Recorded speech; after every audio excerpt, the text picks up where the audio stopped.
si Blossom at ito ang Balitang NSPC, Balitang Marangal, Taliban ng Dangal. Sa panahon ngayon, hindi na lang bilis ang sukatan ng balita, kundi kung gaano ito katotoo.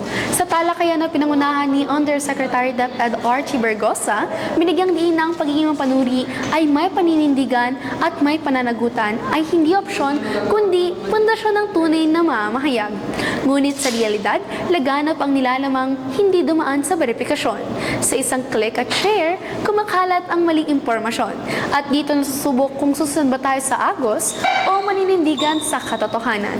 Ipinakilala man ng DepEd AI bilang katuwang sa paglikha ng nilalaman, malinaw na hindi nito kayang palitan ng kritikal na pag-iisip at integridad ng tao.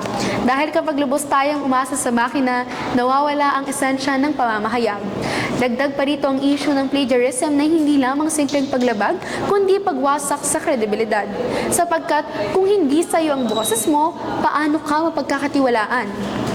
Ang tema kung gayon ay hindi lamang gabay, kundi isang hamon na maging responsable sa bawat salitang inilalathala.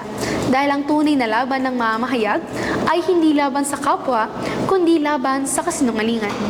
Sa gitna ng ingay sa impormasyon, piliin natin maging tinig ng katotohanan. Muli ako si Blossom at ito ang Balitang NSPC, Balitang Marangal, Taliban ng